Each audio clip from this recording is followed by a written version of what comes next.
오늘의 대림 특강을 해주실 부제님을 앞으로 모셨습니다. 최재석 프란치스코 데 파올라 부제님이십니다. 제가 아침에 이렇게 여러 교우분들에게 좀 나눠달라고 부제님 소개하는 영상 보셨어요? 우리나라에서 최고 좋은 대학을 다니고도 행복하지 않았던 이유라는 제목의 그 유튜브 보셨죠? 그 주인공이 이 앞에 와 있습니다.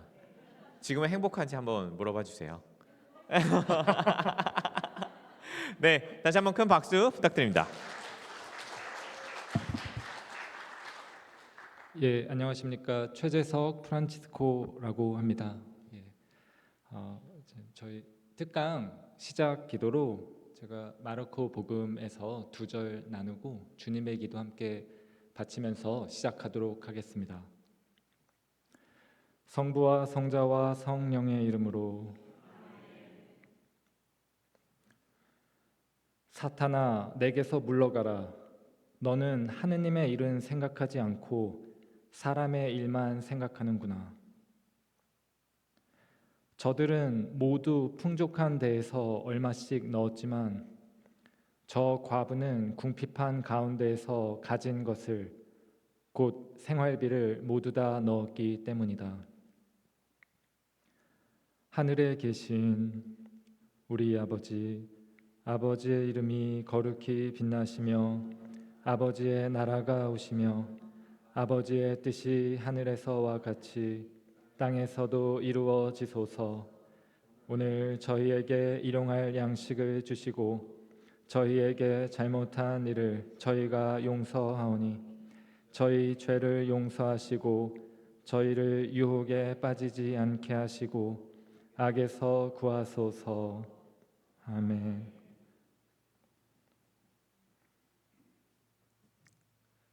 오늘 특강의 제목은 하느님을 만나는 인간입니다. 그리고 부제로는 마르코 복음을 중심으로라고 붙여놨는데요. 사실 죄송한 말씀이지만 이렇게 아직 특강을 할 깜냥은 안 되는데 제 특강의 유일한 목적은 그리고 바람은 우리 여러분들이 성탄 밤미사 이번 주 일요일 저녁 8시죠. 저녁 8시 이전까지 마르코 복음서를 통독하는 것을 제 목적으로 이 특강을 준비를 했습니다. 그래서 죄송한 말씀이지만 오늘 당장 다 읽으라고 하기에는 부담이 될 텐데요. 시작이 반이라는 말이 있으니까요. 오늘 저녁에 돌아가셔서 주무시기 전에 마르코 복음 최소한 1장까지는 내가 읽고 자겠다라고 미리 약속을 받아내고 강의를 시작하겠습니다. 약속을 해주시면 손을 좀 들어주시겠어요?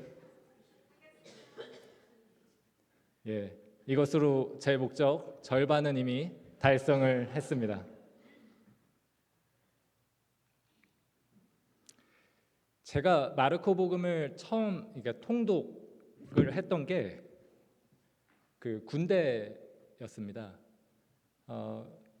군대 만으로 20살도 안 되는 나이였는데 군대에 입대를 하고 집에서 부모님께서 이제 과자랑 이런 간식들을 보내주셨어요, 소포로. 그런데 저희 누나가 거기에 작은 성경책 하나를 같이 넣었어요. 그 성경책이 아주 작은 소책자인데 구약 복음까지 있는 게 아니고 신약 복음만 있어요. 근데 여러분도 아시다시피 군대에서 쫄병이 책을 읽는다는 게 불가능합니다. 첫째로 읽을 시간이 없고요. 둘째로 그런 거 읽다가 혼납니다. 그런데 최고 선임이 그 박스를 같이 뜯으면서 성경책을 딱 보더니 이거 뭐냐? 성경입니다.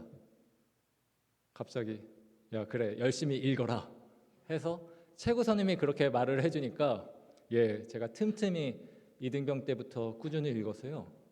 그 신약복음 전체를 다 읽은 거는 아니고 4대 복음 마테오, 마르코, 루카, 요한복음을 군생활 2년 동안 틈틈이 계속해서 읽었는데 물론 과장이겠지만 느낌으로는 한 100번은 읽은 것 같아요. 근데 재밌는 건 읽으면 읽을수록 시간이 늘어나요. 그러니까 그만큼 제 나름대로 이해의 깊이가 깊어지다 보니까 한 구절 한 구절에 머무를 때가 많아진 이유이겠죠.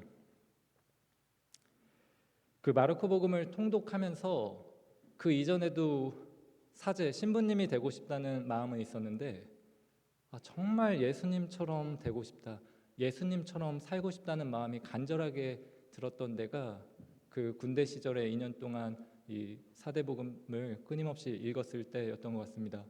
그래서 여러분들께 전해드릴 수 있는 게 고작 제 체험에 의한 것일 텐데 그 체험에 힘입어서 이번 성탄을 준비하시면서 마르코 복음 16장, 제가 여러분들에게 일방적으로 말만 하면 안 되잖아요. 그래서 오기 전에 혼자 통독을 했습니다. 시간이 얼마나 걸리는지 직접 해보니까 각 16개 장인데 한 장에 아까 제가 기도 중에 읽었던 속도로 읽으면 5분 정도 걸려요, 평균. 어떤 장은 조금 길어서 6분, 7분이 걸릴 수도 있는데 그냥 눈으로 읽는 게 아니라 제가 소리를 내서 읽었거든요. 근데 저 같은 경우는 문제가 운동을 많이 안 해서 그런지 한 2, 3장 넘어가니까 머리가 어지럽더라고요. 그래서 여러분들께 권해드리고 싶은 방법은 가능하다면 가족분들이 절마다 교승으로 한 절씩 한 절씩 읽으면 더 의미가 있고 더 함께 그 끝까지 마르코 복음을 통독할 수 있을 거라는 생각이 들어서 그 방법을 함께 말씀을 드립니다.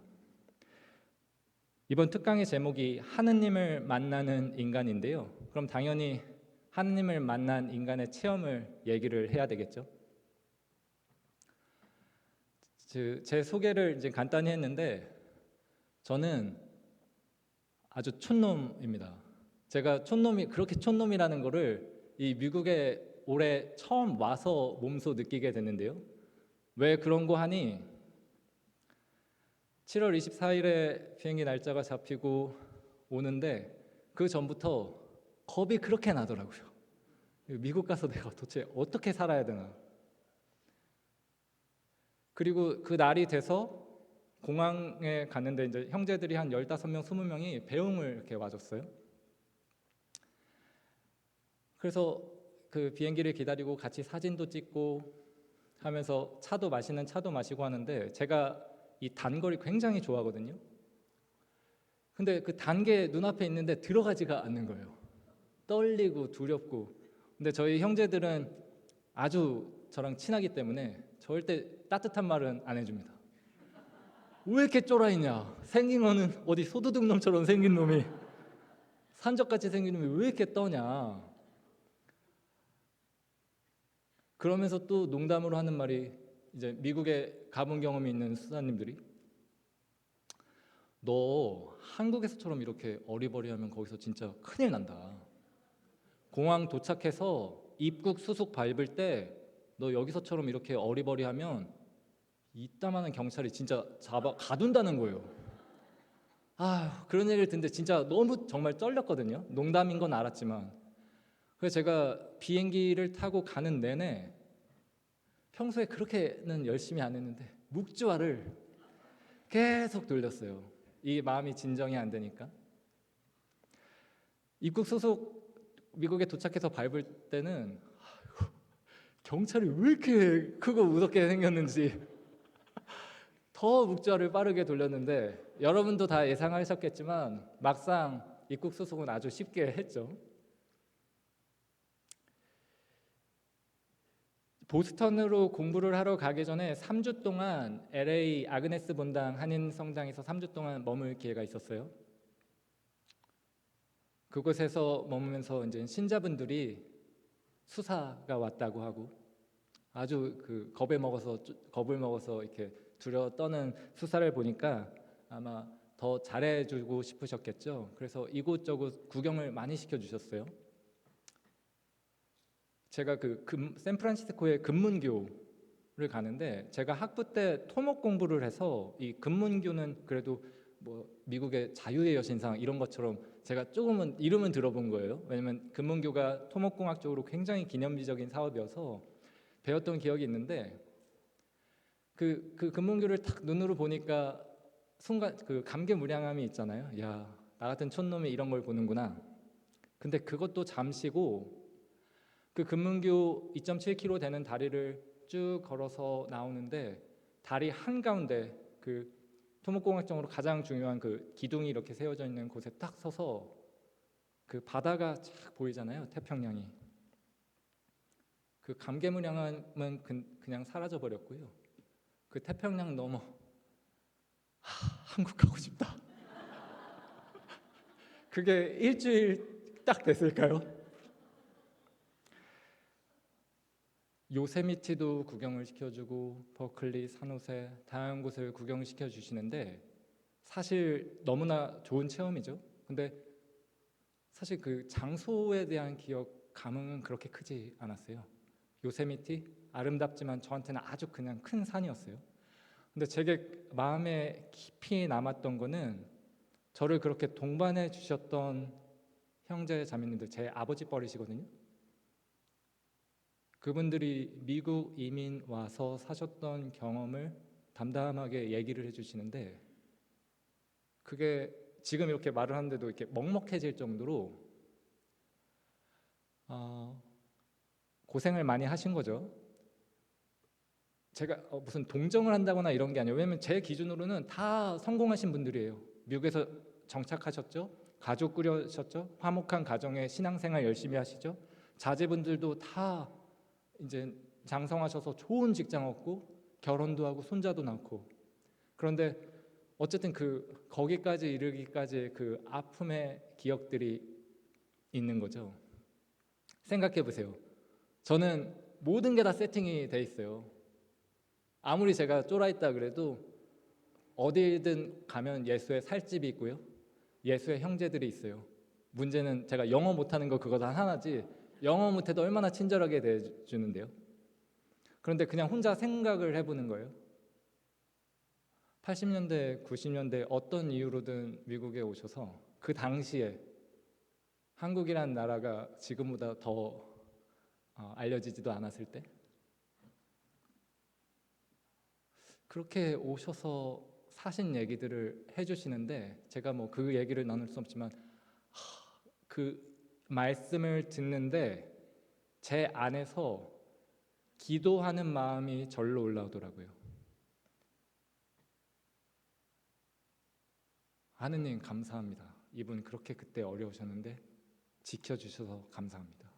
앞으로도 이분들이 좀 건강하게 행복하게 아무런 일 없이 무탈하게 살 수 있도록 그 바라는 마음이 기도가 절로 올라오더라고요.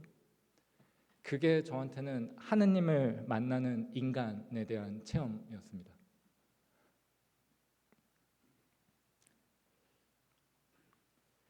그 여기 와서도 그런 또 체험담을 들을 기회가 있었는데 사실 함부로 얘기하면 안 될 텐데 아주 살짝만 제가 너무 감동을 받아서 얘기를 하면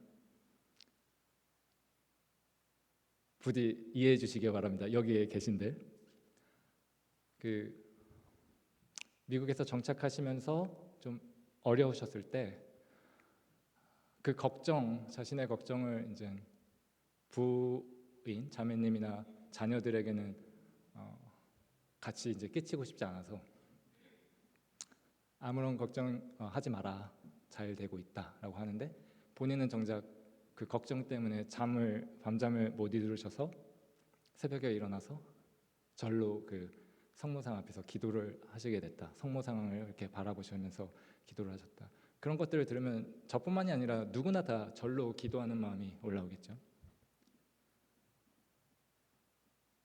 그렇게 제가 순수해지고 절로 기도하는 마음이 저 같은 사람한테도 올라온다면 하물며 하느님은 그 순간에 그런 어려움에 처했던 우리 형제 자매님들과 얼마나 함께 계셔 주셨고 얼마나 더 아파하셨고 또 당신의 오묘한 뜻으로 얼마나 잘 이끌어 주셨을까 하는 그런 감사함이 그냥 마구마구 올라오는 거죠. 사실 하느님을 만나는 인간이라는 게 저희가 그 예수회 입회를 하면요, 그 수련원이라는 곳에 지내는데 그 수련원은 잘 아실 텐데요, 군대 훈련소 같은 곳이에요. 그러니까 예수회 양성의 초기이기 때문에 만 2년 동안 한 곳에 갇혀서 정말 엄격하게 생활을 해요. 뭐 외부 연락이나 이런 것 말도 안 되고요. 먹고 싶은 거 먹는 거 이런 것도 말도 안 되고 매 규칙이 있어서 매일매일 그냥 일과 시간대로 살아가는 거고요.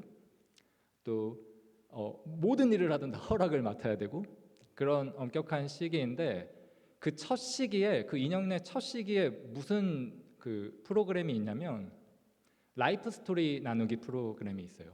저희가 예수에 입회하면 사실은 잘 모르잖아요. 그러니까 그 온 사람들이 각자가 자기의 인생 전체를 돌아보면서 단순히 자기가 어떤 삶을 살았는지를 나누는 게 아니라 하느님께서 나를 어떻게 이끌어 주셨는가를 성찰을 하면서 자기의 인생 이야기를 나누는데 저희 모든 예수연들이라면 공감할 거예요. 세상에 감동 없는 라이프 스토리는 없어요.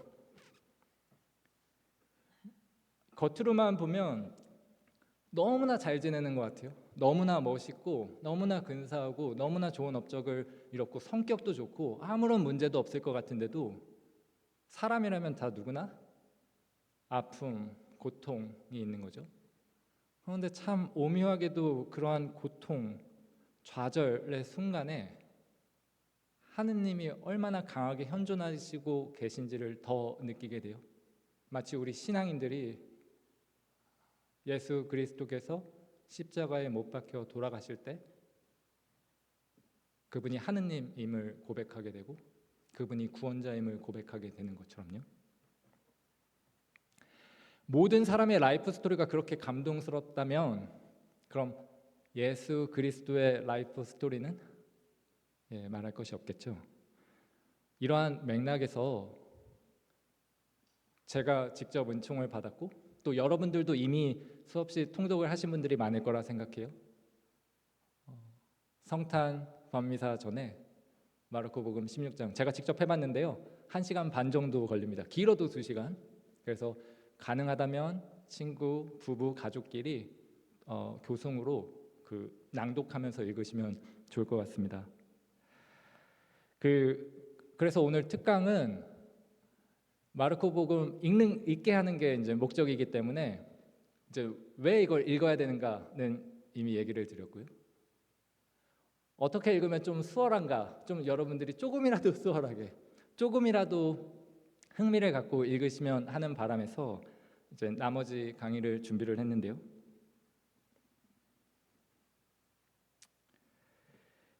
마르코복음의 저자가 누구죠? 마르코이죠. 이 마르코라는 사람에 대한 설명이 성경 여기저기에 조금씩 나옵니다. 그래서 그런 정보들로 이 마르코라는 사람이 어떤 사람인지, 어떤 목적으로 이 성경을 썼는지, 누구를 대상으로 썼는지 등을 알 수가 있는데요. 사도행전 12장 12절 이때가 베드로가 감옥에 갇혔는데 주님의 천사가 나타나서 풀어준 그 기적 장면인데요.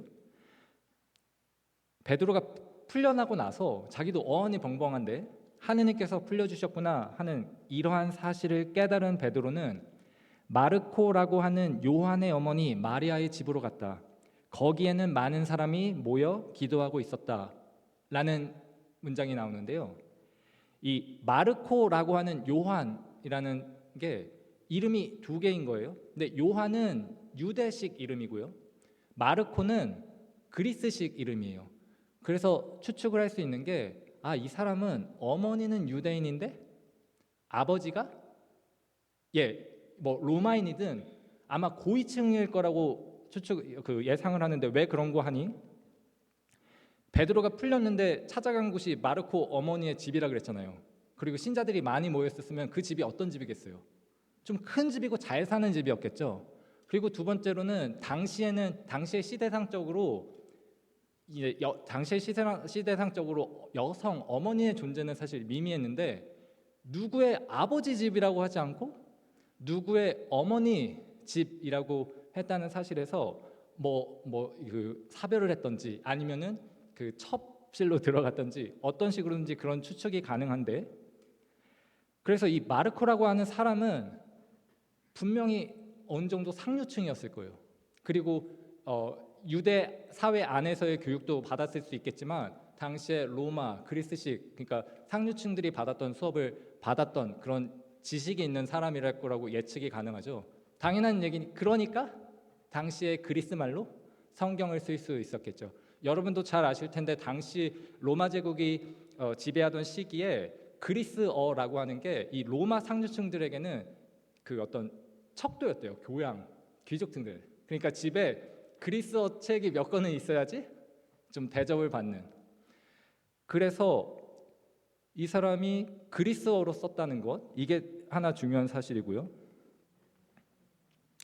두 번째는 베드로 1서 5장 13절의 말씀인데, 여러분과 함께 선택된 바빌론 교회와 나의 아들 마르코가 여러분에게 인사합니다 라고 베드로가 말을 해요. 바빌론 교회와 나의 아들 마르코. 이 바빌론 교회라 함은 바빌론이 어떤 악의 근원, 상징처럼 되어 있는데 당시 로마를 상징했대요. 그러니까 베드로가 로마에서 순교하기 전에 로마에 갇혀 있을 때, 그때 마르코를 아들이라고 부르는데 아주 가장 충실한 제자 중에 한 명이었겠죠. 그러니까 이름까지 언급할 정도였고, 이것을 봐서 마르코 복음서가 그 대상이 유대인들 같은 동포들에게 쓰였다는 게 아닌 거예요. 로마 귀족층, 로마 상류층을 대상으로 쓰였다는 겁니다. 그 근거를 어떻게 알 수 있냐면, 첫째로는 그 마르코가 상류층 집안이었다는 것, 그리스어로 썼다는 것도 있고, 내용적으로는요, 마르코 복음을 보시면 예수님이 그 회당장 아이를 살리실 때 탈리타 쿰, 이는 번역하면 이런 식으로 말이 나와요. 그러니까 유대인들에게 썼으면 이런 설명은 필요 없겠죠. 또 예를 들어 그 손을 씻는 게 굉장히 이제 유대인들에게 중요한데, 사실 우리나 로마인들이나 그 유대 문화를 모르는 사람들한테는 저 손 씻는 것 같고 왜 저렇게 싸우나라는 생각이 들 거 아니에요. 그래서 마르코복음 7장 3절 4절을 보면 자세한 설명이 나와요. 본디 바리사이뿐 아니라 모든 유다인은 조상들의 전통을 지켜 한 움큼의 물로 손을 씻지 않고서는 밥을 먹지 않았다 등등. 제가 하고 싶은 얘기는 무엇이냐면, 이 마르코 복음이 대상으로 우리를 이입할 수가 있다는 거예요. 우리는 물론 여러분들은 스스로 상류층이라고 생각은 안 하실 텐데, 어떤 당시에 우리의 지금 생활 물질상의 풍요로움이나 여러분들의 어떤 지적인 수준이나를 비교를 해보면 어쩔 수 없이 우리가 시대의 산물이기 때문에 당시 로마의 상류층보다 높아면 높았지 절대 못하지 않거든요. 그리고 또 하나는 로마인들이 이 마르코 복음서를 보면서 저 멀리 떨어진 세계에 누구 만나본 적도 없고 이름도 없는 예수라는 사람을 구원자라고 받아들이려고 할 때 그 당혹감이 우리가 느낄 때의 당혹감과 비슷하죠. 우리도 그렇잖아요. 한국이란 한반도 나라에서 생각하면 유대는 저 멀리 떨어진 나라니까요. 그래서 마르코 복음이 우리를 독자로 이입해서 읽어나가기에 굉장히 적합해요. 그리고 제가 마르코 복음을 굉장히 좋아하는 이유는 4대 복음 중에 가장 짧습니다. 저는 여러분들께 마테오 복음을 읽으라고 하지 않았고, 요한 복음을 읽으라지 않았고, 마르코 복음을 읽으라고 권해드리는 이유입니다. 이제 그 독자와 그 저자에 대한 설명을 이렇게 했는데, 이제 마지막으로 설명을 드릴 건 이 마르코 복음의 전체 구조에 대한 거예요. 전체 구조. 마르코 복음이 16개의 장으로 이루어져 있는데 1장부터 지역적으로는 1장부터 10장까지는 그 갈릴레아, 11장부터 16장까지는 그 예루살렘에서의 행적을 전해주고 있어요. 갈릴레아는 사실 변두리 지방이라 할 수 있고 예루살렘은 중심지라고 할 수 있는데, 이게 핵심이 아니라 뭐가 핵심이냐면 예루살렘은 모든 포커스가 예수님의 순환에 가 있어요. 십자가 죽음에. 그래서 11장부터 들어가면 예수와 당시 종교 지도자들 간의 갈등이 더 첨예해져요. 그래서 지도자들이 저놈 죽여야 되겠다는 그 음모가 더 이제 서슴없이 나오게 되고요. 또 하나의 특징은 뭐냐면 1장부터 10장까지는 치유 기적이 굉장히 많은데 11장부터는 치유 기적이 없어요. 없어요. 모든 포커스가 거기에 가 있지 않고 십자가 죽음에 가 있어요.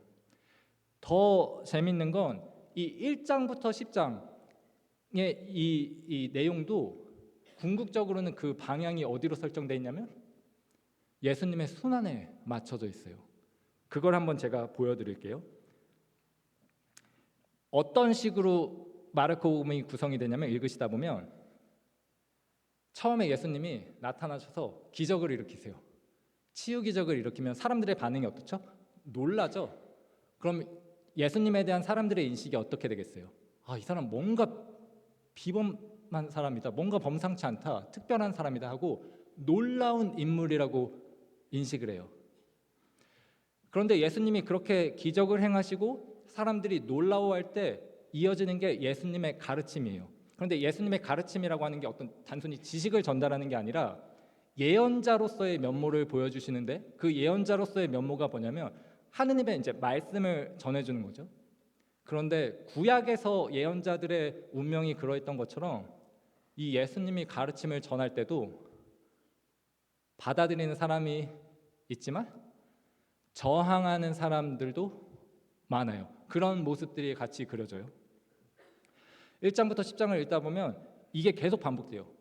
기적, 예언, 가르침, 기적, 가르침, 기적, 가르침. 그리고 예수님을 구원자, 하느님의 아들이라고 고백하는 때가 나오는데 그게 여러분들 기억나시나요? 예수님께서 베드로에게 사람들이 나를 누구라고 하느냐 하니까 베드로가 말하죠. 예언자라고 합니다. 세례자 요한이라고 합니다. 지금 예언자까지는 갔죠. 사람들의 인식은 어느 정도, 어떤 사람들은 지금 예언자까지 예수님이 예언자 정도는 된다까지는 인식이 갔어요. 근데 질문을 그럼 너희는 나를 누구라고 생각하느냐 하니까 베드로의 대답이 예수 그리스도 구원자 하느님의 아들이십니다라는 고백이 나와요. 지금 이 세 단계까지 됐죠. 예수님의 기적, 놀라운 인물. 두 번째, 예수님의 가르침, 예언자. 세 번째, 예수님이 구원자, 하느님이시다. 고백까지 왔어요. 그럼 사실 여기서 끝나야 되지 않나요? 지금 완전히 됐잖아요. 예수님은 구원자. 그럼 하느님께서 이제 칭찬하고 이야기가 종료가 될 만한데 예수님이 구원자라는 고백이 마르코복음에 3번이 나오는데요. 3번이 나오는데 바로 뒤에 예수님의 훈계가 뒤따라요. 베드로의 경우에는요, 첫 번째 예고에서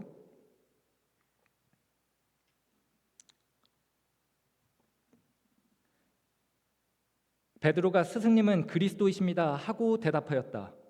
그리고 바로 이어지는 장에서 예수님께서 당신의 순환을 예고를 하세요. 예수님께서는 그 뒤에 사람의 아들이 반드시 많은 고난을 겪고 원로들과 수석사들과 율법학자들에게 배척을 받아 죽임을 당하셨다가 사흘 만에 다시 살아나셔야 한다는 것을 제자들에게 가르치기 시작하셨다. 예수님께서는 성경에 그대로 되어 있습니다. 이 말씀을 명백히 하셨다. 그러니까 베드로의 반응이, 그러자 베드로가 예수님을 꼭 붙들고, 이게 우아하게 이렇게 한 게 아니에요. 그러니까 야, 이 미친놈아 정신 차려 이런 거예요. 현실적으로 정하면 지금 무슨 소리를 하는 거야? 반박하면서 꾹꾹 붙들고 반박하기 시작하자 예수님께서 이제 베드로가 있으면 뒤를 돌아봐서 제자들을 한번 쫙 보신 다음에 다시 베드로를 보면서 이렇게 말씀하십니다. 사탄아, 내게서 물러가라. 너는 하느님의 일은 생각하지 않고 사람의 일만 생각하는구나. 이게 첫 번째 예고고요. 두 번째 예고까지 갈 때도 치유 기적, 수많은 또 기적들이 나와요. 이번에는 죽은 사람 살리실 뿐만 아니라 풍랑을 자연까지 다스리시고 그런 이적을 일으키시고 또 가르침을 전하시고, 두 번째로 순환의 부활을 예고하시는데 이번에는 제자들이 어떻게 돼 있냐면 순환을 두 번째로 예고를 하시니까 그러나 제자들은 그 말씀을 알아듣지 못하였을 뿐만 아니라 그분께 묻는 것도 두려워하였다. 여전히 이해는 안 되는 거예요. 도저히 받아들일 수가 없는데 이미 베드로가 한번 혼나는 걸 봤으니까 물어보지도 못했겠죠.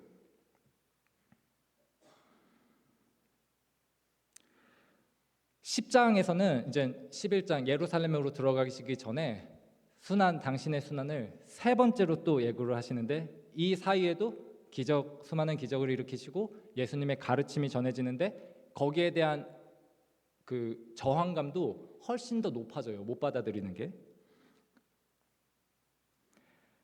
세 번째에서는 이렇게 말씀하십니다. 보다시피 우리는 예루살렘으로 올라가고 있다. 거기에서 사람의 아들은 수석 사제들과 율법학자들에게 넘겨질 것이다. 그러면 그들은 사람의 아들에게 사형을 선고하고 그를 다른 민족 사람들에게 넘겨 조롱하고 침뱉고 채찍질하고 나서 죽이게 할 것이다. 그러나 사람의 아들은 사흘 만에 다시 살아날 것이다. 여기까지 이제 됐죠. 그 다음에 제자들의 반응이 흥미로운데, 이제는 제자들이 그 죽음에 함께 하겠다는 고백을 해요. 그 유명한 야고보와 요한 형제가 이렇게 말하죠.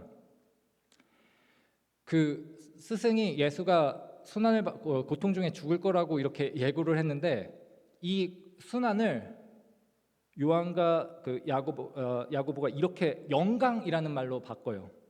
스승님께서 영광을 받으실 때에 저희를 하나는 스승님 오른쪽에 하나는 왼쪽에 앉게 해주십시오. 그러니까 예수님에 대한 그 받아들임 성숙도가 여기까지 이제 높아진 거예요. 이 정도면 완벽하지 않나요? 이제 예수님도 좀 만족을 하셨으면 좋겠는데 뭐라고 하시죠? 그런 일은 나에게 달린 게 아니라 하느님께서 알아서 하실 거다. 그리고 제자들이 그 요한과 야고보가 그런 부탁을 스승님께 한 걸 가지고 제자들이 싸워요. 제가 마르코 복음을 항상 읽으면서 느끼는 게, 삶이란 게 항상 그렇겠지만 끝이 없는 것 같아요. 그냥 예수에서 소조자로서 살면서 나름대로 내가 뭔가 이제 깨달았다 할 때가 수없이 많았거든요. 정말 틀리지 않고 벌어지는 게, 깨달았다 하는 순간 무너지는 제 자신을 발견해요. 그런 일들이 항상 벌어지더라고요. 예수님을 직접 만나고 따랐던 제자들이 하물며 그랬다면, 우리의 신앙이라는 것이, 우리의 삶이라는 것이 사실 끊임없이 흔들리고 하는 것은 어찌 보면은 당연한 일이라고 할 수 있겠죠. 그런데 제자들이 예수님의 십자가 죽음에 다 도망치잖아요. 베드로는 배신하고. 그런데 그 다음에는 결과적으로는 또 어떻게 됐는지 다 아시죠? 12사도 모두, 그 유다 이스카리옷은 이제 배교를 하고 자살했지만 12사도 중에 이제 11명 중에 요한 사도 빼고는 전부 다 순교를 합니다. 다 도망갔던 사람들이 결국에는 예수님을 따라 순교를 해요.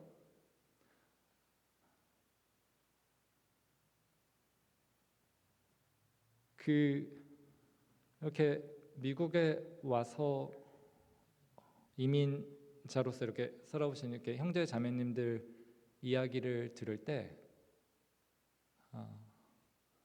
저한테는 그랬어요.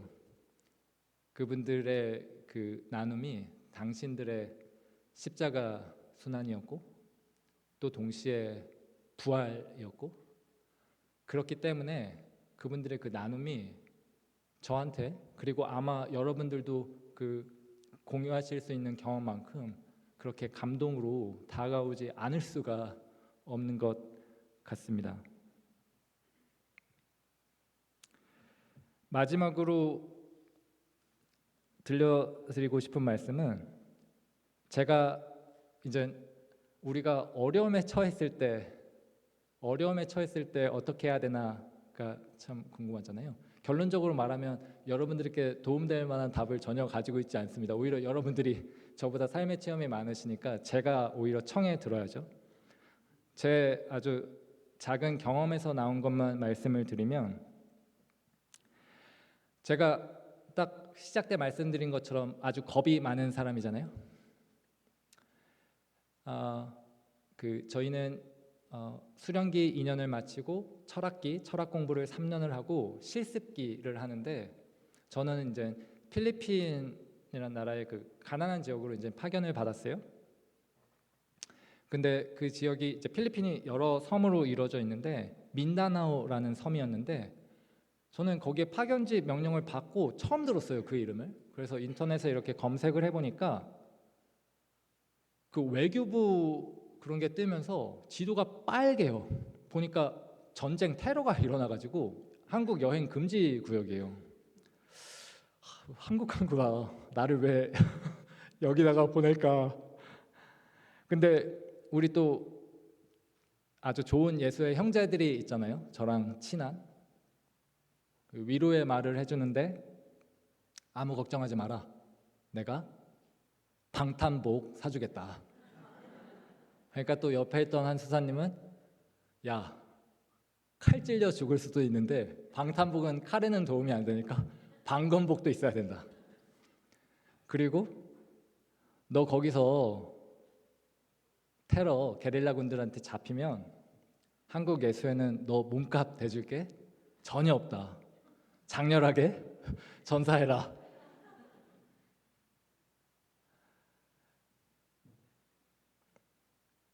제가 그런 걱정을 안고 막 이제 필리핀으로 파견받기까지를 기다리고 있는데, 그때 이제 캄보디아 예수의 한국 광구가 캄보디아 미션을 맡고 있잖아요.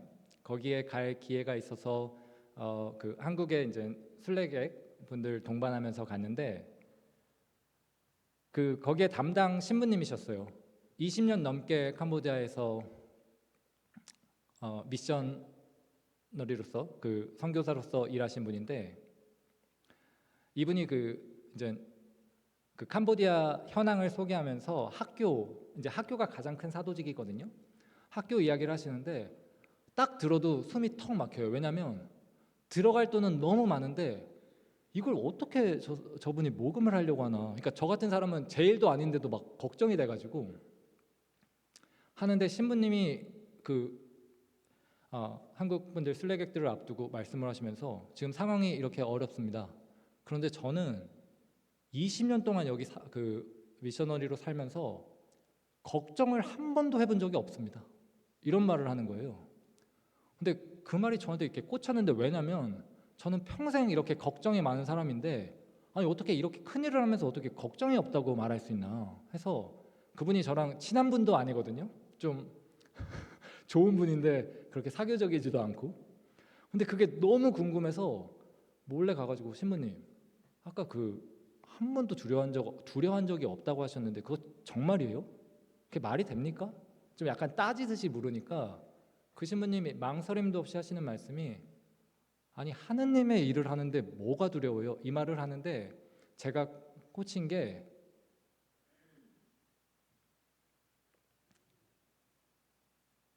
사람이 두려움이 없을 수는 없죠. 그리고 사람이 두려움이 없다는 게 바람직한 일도 결코 아니에요. 당연히 걱정할 일이 있으면 걱정을 해야죠. 두려워할 게 있으면 두려워하고. 그런데 여기 복음에 이렇게 나와 있어요. 너는 하느님의 일은 생각하지 않고 사람의 일만 생각하는구나. 하느님이 우리를 나무라실 때 사람의 일을 생각한다고 해서 나무라지지 않았어요. 하느님의 일은 생각하지 않고 사람의 일만 생각한다는 것을 꾸중하시거든요. 제가 그 말씀을 들은 이후로 겁이 날 때마다, 내가 지금 하느님의 일은 생각하지 않고 내 일만 생각하는구나. 내가 미국에 오는 게 왜 이렇게 겁이 났을까를 생각을 해보니까, 일종의 교만이었던 것 같아요. 뭔가 잘하고 싶은데 잘할 자신은 없고, 그냥 최선을 다해서 할 수 있는 만큼만 하면 되는 건데 이미 제 일을 도모하고 있는 거죠. 하느님의 일을 도모하지 않고. 하느님의 일을 생각했다면 내가 하는 만큼 최선을 다하고, 내가 나중에 하느님께서 허락하셔서 사제가 되면 신자분들에게 더 잘 봉사하겠다라는 그런 마음만 가지고 할 수 있는 만큼 하면, 두려움도 실망도 좌절도 공포도 제가 그게 계속 유지된다 하더라도 통제를 할 수 있을 텐데, 이게 걷잡을 수 없이 올라오고 저를 망가뜨리고 하는 거는 명백하더라고요. 하느님의 일은 생각하지 않고 사람의 일만 생각했기 때문에, 내 일만. 그래서 여러분들도 가령 그런 질문을 해요. 자매님들이나 이렇게 형제 자제분들이 있는 중고등학생들, 저는 정말 우리 아이가 좋은 대학에 가고 좋은 직장을 얻었으면 좋겠는데 이런 기도를 하면 좀 안 되겠죠? 그럼 제 대답은 이렇습니다. 왜 하면 안 됩니까? 그게 얼마나 중요한 일인데. 문제는 뭐예요? 그 일만 생각하는 게 문제라는 거죠. 이해가 되시죠? 이게 첫 번째 들려주고 싶은 제 나름의 깨달음이었고요. 두 번째는 아까 기도 때 또 읽었던 그 절입니다. 12장 44절인데, 저들은 모두 풍족한 데에서 얼마씩 넣었지만 저 과부는 궁핍한 가운데에서 가진 것을, 곧 생활비를 모두 다 넣었기 때문이다. 아까 제가 말씀드렸을 때 두려움이라는 그거는 너무나 자연스러운 거라고 말씀을 드렸죠. 그리고 가지고 있는 게 오히려 바람직해요. 필요해요. 그런데 그게 유혹처럼, 그러니까 유혹으로 작용할 때를 어떻게 식별할 수 있냐면, 제가 가지고 있는 그 조그만 거를 못 내놔요. 왜 못 내놓냐면 창피해서요. 지금 여러분들 이 과부가 낼 때 예수님이 저 과부가 돈 얼마를 냈는지를 다른 복음서를 보면은 아시거든요. 그건 뭐냐면 그냥 이렇게 여기에 돈을 넣은 게 아니라 아마 기록 같은 걸 했을 거예요. 누구 얼마? 그러니까 그런 것들을 보시고, 아니면은 유심히 보시면서 얼마를 직접 넣는지를 보았겠죠. 사실 제가 살면서 지금 여기 강의를 이렇게 하러 오기 전까지 한숨을 엄청 쉬었나 봐요. 그러니까 이은간 신부님이 왜 이렇게 한숨을 쉬냐, 사실 엄청 걱정이 많이 되거든요. 많이 되었거든요. 왜냐하면 이것도 제 일을 도모한 거죠. 하느님께서 허락하신 만큼 하느님은 당신의 뜻대로 우리 신자분들에게 위로, 당신의 가르침을 전해준다. 거기에 제가 만족하면 되는데 제 욕심은 어디까지 가 있었을까요? 잘했다는 소리를 무조건 아니면 이은간 신부가 왜 이렇게 못했냐고 또 나중에 혼낼 테니까 그게 너무 싫어서 무조건 잘해야 되는데 라는 생각. 그런데 아까도 말씀드렸다시피 이런 마음, 잘해야 되는 거 너무 당연하죠. 그게 어떻게 욕심이겠어요? 더 열심히 준비해서 더 성실히 해서 신자분들에게 조금이라도 더 나은 말씀, 조금이라도 더 위로가 되는 말씀을 드리는 건 당연히 제가 해야 될 몫이죠. 문제는 제 일만 도모했다는 것. 두 번째로, 그런 순간에 자기 일만 도모를 할 때 나타나는 현상이 아무것도 안 하게 돼요. 자기가 할 수 있는 거가 분명히 있는데 아무것도 안 하게 돼요. 그 두려움이 너무 크니까. 그럴 때는 분명하게 유혹에 빠져 있는 거거든요. 오히려 그래서 예를 들어서 여러분들이 너무나 어려운 상황에서 그럴 때가 있어요. 기도할 힘조차 나지 않을 때는 여러분들이 하실 수 있는 두 입만 내시면 됩니다. 저 같은 경우는 도저히 기도할 수 없을 때 하는 게 성호경 긋기입니다. 성우는 아무리 힘들어도 그을 수가 있더라고요. 여러분들에게 조금이라도 더 나은 걸 드리고 싶은데 제가 가진 것, 제 가지고 있는 두 입에서 그 가진 것 전부를 드리고 싶었습니다. 그럼 이 두서없는 특강 여러분들의 간대함 덕분에 이렇게 마칠 수 있어서 감사드립니다. 열심히 착하게 잘 살겠습니다. 감사합니다.